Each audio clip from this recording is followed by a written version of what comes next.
Hey, welcome to another episode. My name is Roisentul, and today I have the pleasure to have Jordyn Casaus. She's the marketing director of the healthcare brand Crown Affair. Hey, Jordyn, thanks for being here on the show. Hello, thank you for having me. Yeah, so it's great to have you here. So I wanted as the first step for you to introduce yourself to the audience. Tell them more about you, your background, and why not about the company. Yeah, absolutely. So yes, my name is Jordyn. I am our director of marketing here at Crown Affair, really kind of overseeing mostly the digital channels. So all things ecom, paid, CRM, loyalty, all that fun stuff. I've been at the company for about 3.5 years, so have overseen a little bit of everything, startup, small team, many hats. So had a lot of time on the brand marketing side as well, but now really focusing on the digital channels, which has been really awesome. So a little bit about a background. So I've been in the beauty space, like I said, for about 3.5 years. Before that, I was at a company called Buck Mason menswear. So I was there for a couple years and then was in menswear again at another company under the 5-4 group. And from there went to Crown Affair. So have been in the startup space for a really long time, went from apparel to, CPG and beauty, but have learned a lot throughout my career. I've kind of split between, the performance marketing realm as well as the brand marketing realm, kind of my whole career, which has been so impactful. And I've learned so much kind of throughout the pause along the way. And so, yeah, it's been really great. And then Crown Affair, yes, it's a hair care brand. We are at Sephora as well as our DTC channels. So that's kind of our two main channels right now. We offer everything from like your in-shower products, so shampoo, conditioner, our hair mask, cleansing scrub, things like that, to post-shower. So we have a lot of styling products, tools, but we're really focused on, it's all clean, but it's very, very effective, and very much on like the lifestyle part of the brand, which speaks a lot to our brand ethos, but also, high performing. And yeah. Amazing. So I will definitely ask you about Sephora later, so I will say that one. But before going there, we are recording this episode by the end of July 2024. It's been the first half, it's already in. So I wanted to ask you, what's your take on, everything that's going on in the DTC space? What do you think brands are struggling with lately or Mhm. currently? Yeah, I mean, I think everyone's marketing problem, I think we could all say, to say the least, is really kind of comes down to attribution, right? And kind of like who your target customer is and how are we speaking to said customer, I think are a few things that everyone kind of struggles with. So on the attribution side, it's really kind of honing in on, what's working, what's not working, where is traffic coming from, where is revenue coming from, and really leaning into those channels. And then from that, kind of like taking those learnings and applying it to your customers that is like where they are in the funnel. So obviously when you're thinking of, top of funnel customer acquisition, how are we talking to the right customer, meeting her where she needs to be met, who is she, and kind of getting her in the funnel and really focusing on those like retention and loyalty pieces. But I think really tailoring where your customers, like I said, are at in their funnel is just, it's difficult, but it's also the fun challenge that comes to, just the D2C space, really. And I think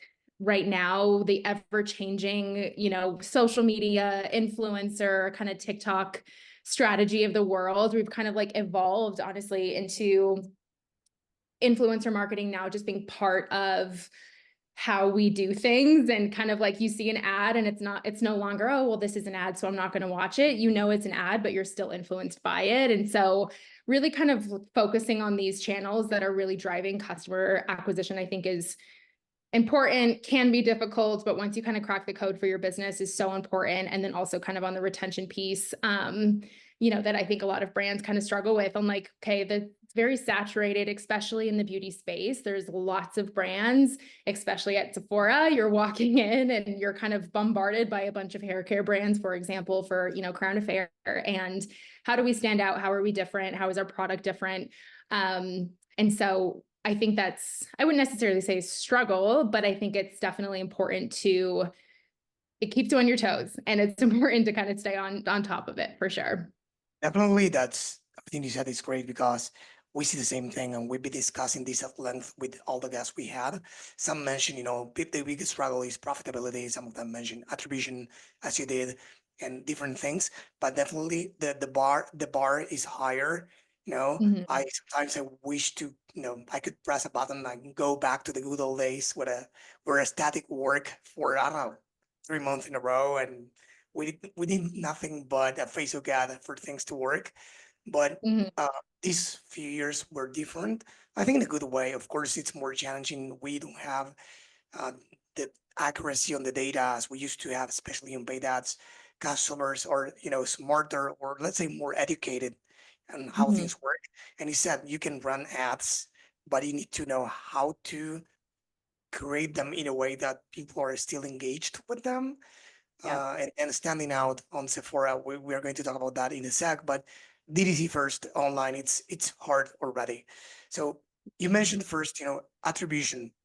What do you do at Crown Affair to deal with that? Do you use attribution tools? Does that solve the problem partially, totally? Yeah, gosh, it's such a good question. I think having the right tools in place is definitely important. We use a platform called Triple Whale. We've used a few in the past. Right now, that is what I'm using. I think what's really important is to have a platform that has one pixel. So you're not looking at just a platform that has, they're just pulling everything in that specific platform into one dashboard. That's when things obviously can get super muddy. So working with the platform, I know there's like Lifetimely, there's a few other ones out there, but that has one pixel and you can really look at everything in, holistically. Of course, it's important from a trend perspective to look in platforms. So Klaviyo, Attentive, Shopify, things like that. Shopify and GA kind of being that last click is important, obviously, to look at, but having a tool that you can look at multiple windows is very important.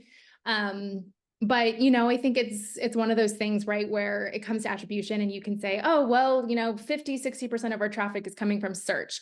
That doesn't necessarily mean, they could see an ad before, they could see an Instagram post before, they could see several other things before they close that browser, they go to they go to Google, they search it, and that's obviously where it's attributed to. So kind of looking at that multi-touch attribution, I'm kind of getting into the data nerd weeds of it, but like that's really important. And We really don't have just any track. different options. Yeah, Yeah.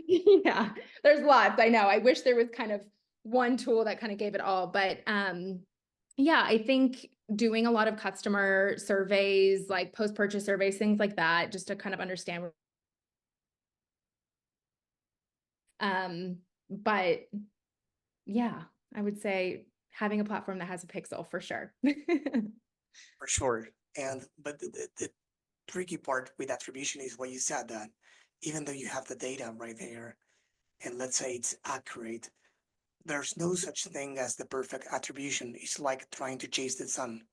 And Yes. probably some people listening or watching, this already, heard me saying this over and over. So my apologies if you're one of them, right? But it's it's like trying to chase the sun because it depends on the lenses you put on to Hmm. understand if they came from Google. As you said, maybe the Google was the first touch, but it's not that linear either. So attributions Hmm. should be used for certain things, at least.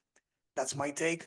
Some brands go to the point of, and it's not wrong, but some brands go to the point of optimizing based on what they see on the attribution platform, not trusting what they see in platform, but trusting what they see on the other side. Yes. And sometimes that could get messy. But again, for many brands work, we work with clients that's what they want us to do, work with this data. And some Hmm. others rather use that data as, the North Star to say, hey, this is coming from here, this is coming from there, but not to the level of the campaign or the ad or turning off an ad set or whatever.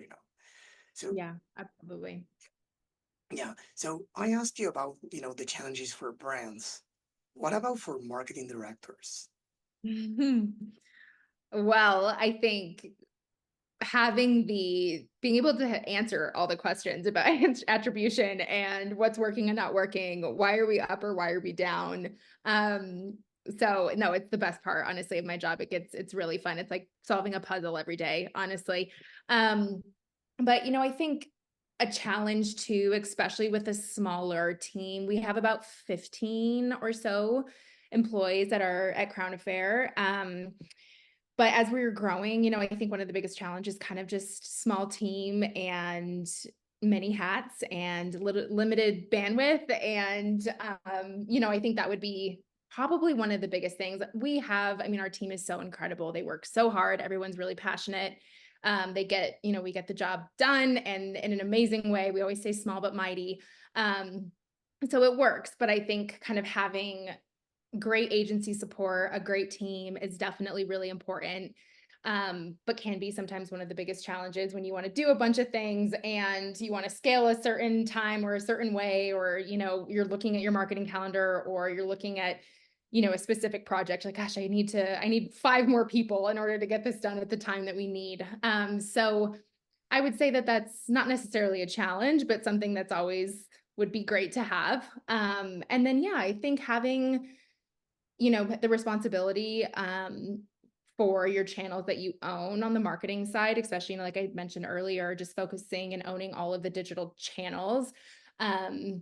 Right now, kind of being somewhat of a one-man team on the digital side. I have one, freelancer that's really helpful and supportive on all things CRM, but working closely with like our paid agency, my dev team on all things e-com, but just kind of owning a lot of those. Like I said, it's kind of a one-man team is probably one of the biggest challenges right now. But again, just thankful for the support that I do have. But yeah, and I think, reporting and looking ahead and planning ahead and things like that, even though, we can get super busy in our day to day, but just making sure we're really planning ahead. Right now, we're looking at 2025, finalizing those KPIs and revenue goals and things like that. So just leaving plenty of room, being like a department head to really set my team up for success, once we align on that.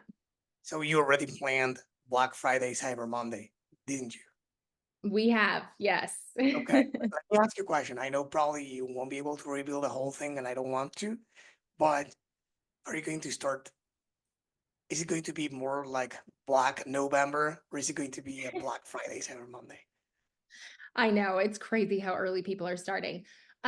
We are not starting that early. I will say that. It's not a whole month thing. I think, a lot of brands, we try to be super tasteful and very brand focused with it. I think our customers, we've kind of done the same timing and offering in the last few years. So making sure that, our customers are expected and they know what's coming, and meeting them in that space. And then also having some new stuff planned, which is really exciting. But no, we will not be starting in October or early November, like I know some brands are doing, which is Yeah. crazy.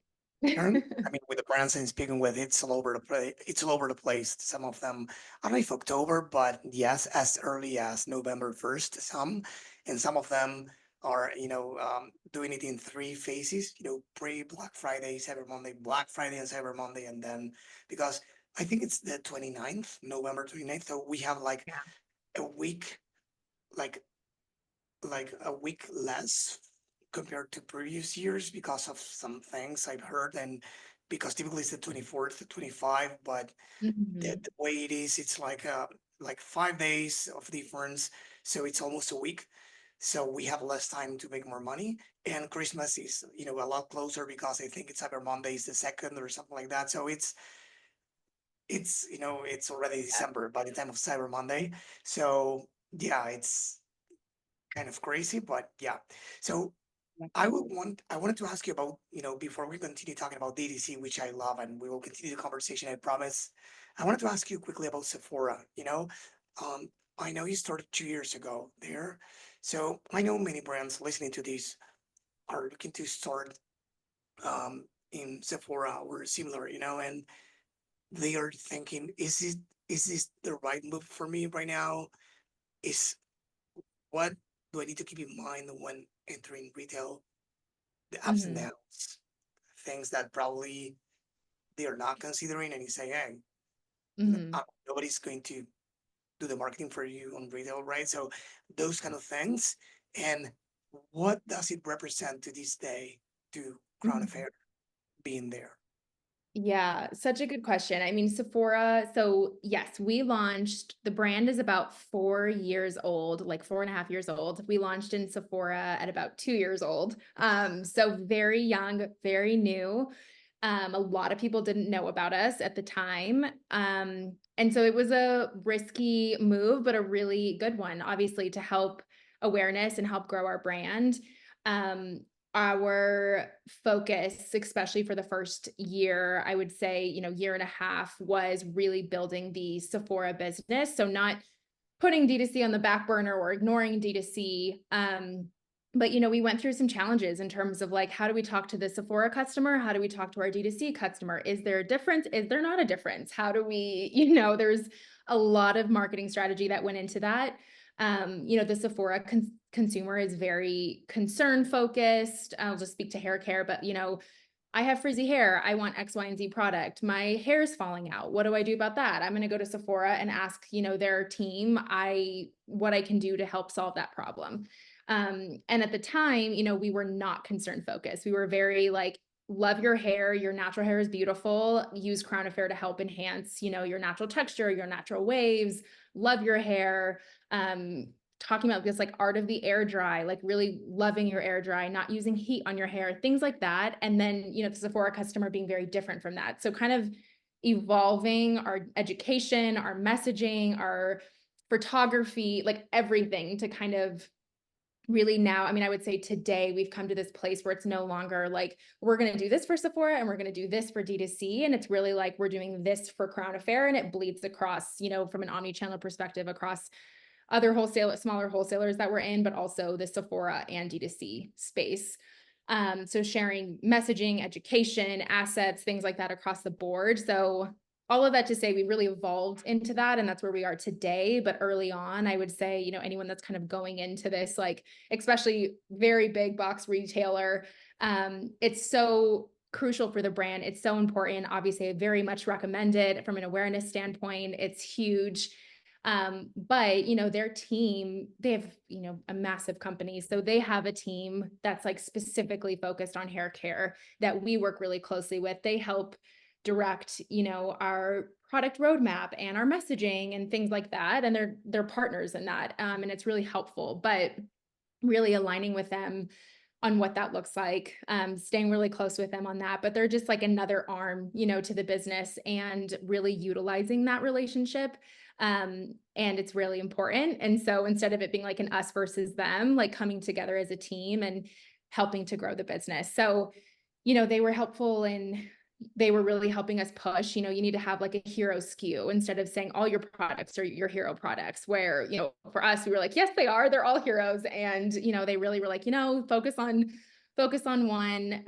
There's a lot of beauty brands and makeup brands and things like that. You have like one hero SKU, and then all your other products kind of complement that. So what did that mean for us? And I could go on forever about this, but I think, they've been really helpful in kind of guiding our marketing and our branding in that direction, to where, we are today. So I think the more you grow with these bigger retailers, the more you invest in it, the more that you push, like let's say, in terms of our dark marketing dollars and like how we are investing in Sephora growth, that also keeping in mind, like top of funnel wise, helps our D2C business as well. So it was a lot of trial and error, honestly, in terms of like focusing on the two and what does that look like, to now really having like a strong understanding of what that looks like. And it's really helping our business. But all good things. It takes some time for sure. Yeah, so we have had a lot of stories here in the pod about, going into retail for different industries, different companies. And yeah, this this is a classic. The other one is, depending again on the retail store, the education for the team that's on the ground, in the store, Mhm. you know, advising people coming through the Yes. store about your brand, sometimes saying the wrong things about your brand. So How do you go about that? Did you need to do that, or Yeah. does Sephora do it for you in this case? Yeah, so we have, that's a great question. We have hired what's called like a field team manager. So she sits on our team, but she manages all of what's called a field team for Sephora to go into these stores, talk to Sephora specifically. They're called beauty advisors, but they're basically their, employees that talk about brands. So when, a customer walks in and they say, I want to change my hair care routine, we want them to know about Crown Affair, know what to talk about, know the difference between us and all of, our competitors or other hair care brands there. And so the difference that makes in having, so we have like 3 people kind of on our internal team that help manage this like Sephora business as a whole, the field team, and things like that. It's a very massive Yeah, team slash, like, it's so important to have. And we've seen a massive increase in awareness and store, revenue. And the difference between like stores that have a lot of field team experience and touch points with our brand versus those that don't. And so building that, and especially as you grow doors. So, right now or when we first launched, we were in about like 50, 60 doors, and like continuing that growing year over year over year to get to a point where, you're in all doors and you want people to know about your brand and to be able to talk about it. So they're kind of your own marketing team within each individual store. But yes, so incredibly important, and definitely worth investing in for sure. amazing. Going back to DTC now, the online, I would love to start talking about acquisition or talking more about acquisition and retention. Mhm. What are the top channels are working for you? Yeah, so I talked a little bit about this, but influencer marketing is definitely a big one. That's also taken, some time to really discover what's working and not working. But when you think about top of funnel, you think about customer acquisition, it's what channels are you using for people to discover your brand or to try and use your product? So paid advertising is a very important one for us, as well as influencer. I think, I could kind of name them all. They kind of all have some form of acquisition that's super important in terms of like organic social or PR and, partnerships and events and things like that, which we execute on all of them. But I think in terms of really tracking kind of that measurable, we poured this much into it. What are we getting out of it? What is our new customer growth month over month? What's our CAC month over month? So really looking at, I think, influencer and paid marketing are really big ones. And we've spent a lot of time kind of juggling this, but all of our, brand marketing efforts, like I mentioned, partnerships, events, PR, social, things like that, and our digital marketing efforts. So, all things paid advertising. When one is firing and one isn't, it's really hard to have the effect on one or the other, and how important it is from an omni-channel perspective to have them both firing at the same time, and both strategies are super cohesive. And so when our brand marketing team is like doing an incredible partnership, having tons of events one month, all of their organic influencer efforts have increased one month, and I'm just keeping my budget as is for paid and not really focusing too much on like, getting that creative and pushing it in paid. You kind of lose it, right? Because your customer at multiple touch points is missing, if they're getting an ad and it looks very different than our social or kind of what else we're doing on other channels, and the two kind of aren't cohesive together, I think the customer just kind of gets lost in what's going on in the Crown Affair world. And so again, we've learned this one the hard way too, but it's been a really good trial and error and like testing phase for us to make sure that like all of our paid marketing efforts as well as our brand marketing efforts are firing at the same time, and we're talking to each other about what our plans are, and we're really focusing on what the strategy is, and that's made a huge difference for sure. It's interesting because I always heard one of them, I mean, one way, but not the other way. So I'll explain.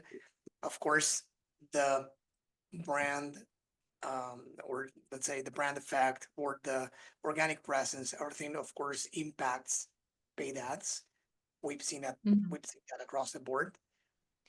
Are you saying that you see the other way around as well? So if you do something good on brand, but you don't do Yeah. something similar on paid, it impacts paid.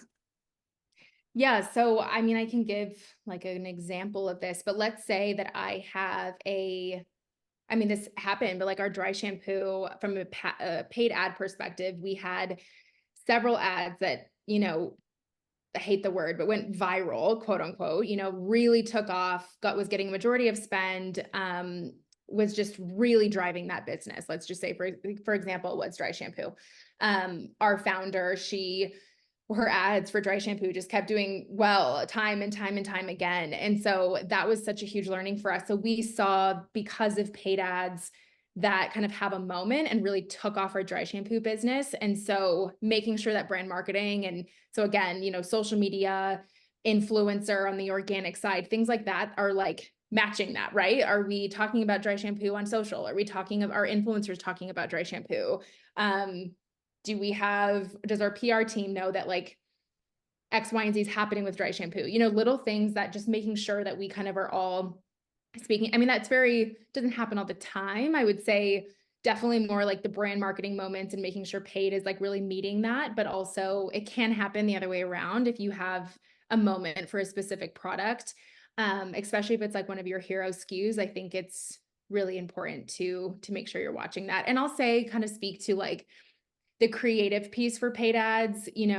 Like I said, our founder, she was doing a lot of ads for us. She speaks to our product the best. Her hair is beautiful. She, is super enthusiastic. She's great in front of the camera. So her ads, again, were doing really, really well. So I had to kind of take that and say, okay, what is it about these ads that's working, and how can I replicate that with other UGC, like influencer content creator ads? So our founder's not the only one that's creating ads for us, right? So really looking at that, doing a lot of testing for her ads, taking those learnings and putting it into our briefs for influencers for paid ads, right? So if she's talking about dry shampoo in a specific way and she's saying X, Y, and Z for these hooks, or her lighting is a specific way, or her hair is down, I'm just throwing out examples, taking that and really tailoring our briefs for all content creators to be able to match that, to test to see if other, influencers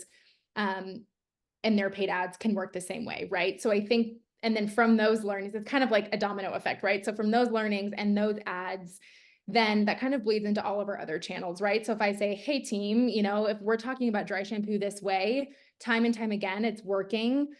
Customers are clicking through, customers, like the thumb stop rate on that is really high.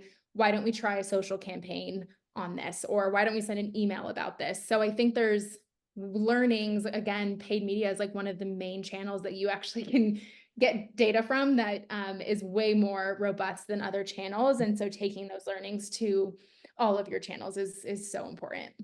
I'd love to ask you a few follow-up questions on influencer marketing because think that it's something that everyone wants to, you know, do, even those brands that are not, even more those brands that are not already doing that. Sometimes they don't know where to start. First off, to source influencers that are good for the Yeah. brand. And then Mhm. I love if you can give us more or less a breakdown, let's say, of the process you use to make sure that, to create good content with these influencers and make sure you do what you want them to do, Mhm. right?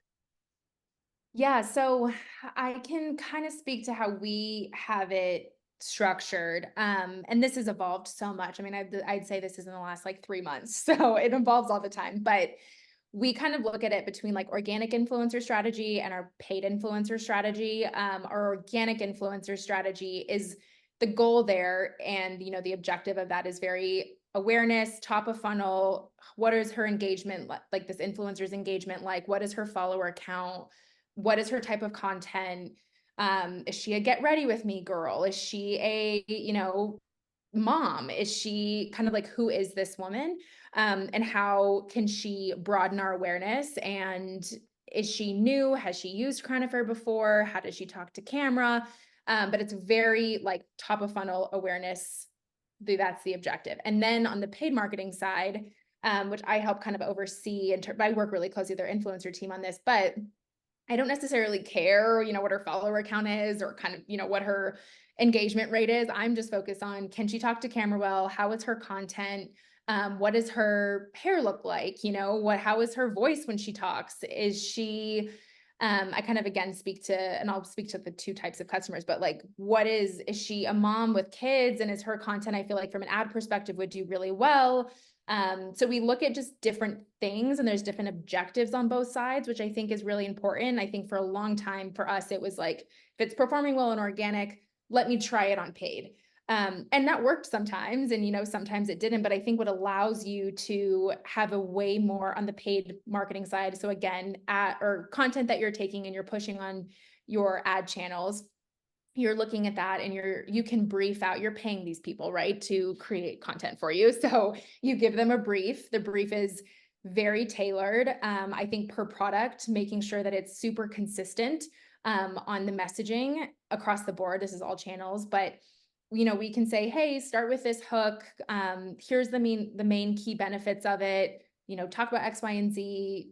Make sure that it looks X, Y, and Z way. We want them to have plenty of creative freedom to feel like themselves, for it to feel organic. We're not like, you must say this and do this and talk about how much you love it. You know, it's really not that. It's just be yourself. You know, we kind of chose you for a reason in terms of creating content for us, but I think that's kind of the main objective. So that's kind of how we have it broken out. I think right now, again, really focusing on who's your target demographic. We kind of have like two when we talk about this sort of strategy. So we have this like younger girl, you know, she's maybe finds us on TikTok. She sees, you know, our founder and one of her viral videos about her twisting clip and wants to try it. So she comes and buys one product and maybe comes back, maybe doesn't, but this kind of like Sephora customer, she's trying all the brands, and we have to tailor to that, right? I don't think that's necessarily a bad customer, but maybe she's kind of driving down our LTV or our retention rates if she's just kind of bumping around and trying other products. And then you have, you know, someone who is maybe a little bit older. She doesn't really blink an eye if she has to pay, you know, $65 on shampoo and conditioner. Our price point is a little bit higher, but it also comes into, I could talk about the effectiveness of the product forever. It's so incredible, but like really understanding who your customer is, how do you speak to her again on what channel? And I think that's really, really important for influencers. So if I want to make sure that our luxury aspect of the product is really coming out, I'm speaking to the price point and things like that, I need to make sure that the influencers match that. You know what I Makes mean? sense. And I love the fact that the founder records content because Yeah. I cannot emphasize enough how important it is for brands these days to record content, you know, to own the content, even if it's with the team or if it's through creators. But it's really important that brands create content. The days of using stock footage are long gone. Only statics work really well, but still it requires for content anyway. So brands needs to, I don't know what you think about these, but either, you know, educate, entertain, you know, but they need to do something of one of those, right? So if they're not doing anything of that, they are going to be left behind because as a founder or team member, if you don't record content, then Mhm. it's, Yeah. I always ask them the same question. Do you think people will benefit from your product? The answer, of course, is yes. Why not screaming it louder? Why not going out there and tell everyone about it? So go out there. Mhm. Some people are shy. I understand some founders, but have someone else. Battlebox. I don't know if you know Battlebox, but I recently interviewed Sean Roman, the CEO at Battlebox. They are great. They even have a TV show on Netflix, right? Mhm. And they didn't want to do the content themselves. They identified a cash paying customer by Mhm. coincidence a few years ago in 2015, I think it was. The relationship evolved from a freelancer to full time. They moved himself and the family to Texas, and he's now the long beard guy, Brandon, recording every single piece of content behind camera, in front of the camera. He used to do it all, and now it's the star. Um, and that's what sometimes it's about having your customers record things, having not only Yeah. influencers, the founder. Yeah. Yeah. Absolutely. Yeah, I totally agree. And, the person, so the founder can speak to the product the best. I mean, people say it all the time, when I listen to her name's Diana, when I listen to Diana talk about the brand, I'm just like could listen forever, because she's so passionate about it. She talks about it the best. And so I'm very grateful, she's amazing in front of camera too. And she, is just incredible. But I think that's really helpful and really, really important. Because you can have, influencers or a team and things talk about it all day, but when you have that content coming from someone who started it all, it's definitely effective for sure. Something else you tried, and correct me if I'm wrong, is whitelisting, right? Yes. Yeah. How So did you working for you? we go ahead. No, I asked, how is that working for you? Yeah. So we did try. Okay, so I would say probably early on, and maybe a year or two ago, um, I think whitelisting was definitely more of a thing. And some people may agree or disagree with this. I think we just a couple years ago we tried it. It worked, but wasn't anything, super relevant, didn't move the needle much for us. So I think just kind of over time we started turning those off and really focusing on, branded assets, UGC, kind of finding our groove there. And I would say just recently we started testing whitelisting again. And I would say in about the last like 2 or 3 weeks. So still kind of fresh for us, but it's doing well. It's performing great. We started, some with influencer and also again, some with our founder. Her organic channels, she is constantly posting on in terms of like Crown Affair content, as well as, personal stuff as well, but really focusing on incredible videos on her Instagram, and TikTok as well. So obviously on the TikTok side, pushing Spark ads is really helpful. That's been a big strategy of ours on the TikTok side of things. And then just recently on Meta, pushing whitelisting. And it's doing great. We're seeing, great click-through rates, just like overall ROAS and stuff coming from those individual ads. I think it's a lot of let's try this one, turn this one off, it's not doing well, let's try this one. Thankfully, like I said, we have a lot of content to kind of choose from to kind of get our groove there.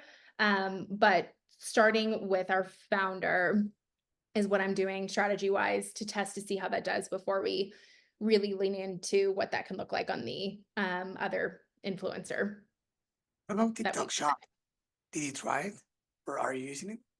we are, yeah. We're using TikTok Shop, and IG Shop, of course, and both are doing well. Yeah, I think there's a lot of space in the TikTok world, right? I think one of those things, just making sure we have the right understanding of like, okay, we've built like, why do you want to hear from your hair care brand every day on TikTok or on Instagram? And I think our brand is very product focused, but it's also so fun. And we have amazing content that we can post every day. That's more like a lot of like the background and kind of Diana's, she was an art history major. There's a lot of like art references in our brand. It's very brand focused as well, which is such a beautiful part of our brand. And also what really separates us from a lot of competitors as well. And so we really lean into that on TikTok and Instagram. And so making sure, of course, it's very product focused, but also having these brand elements as well. So yes, TikTok shop, Instagram shop, things like that are very,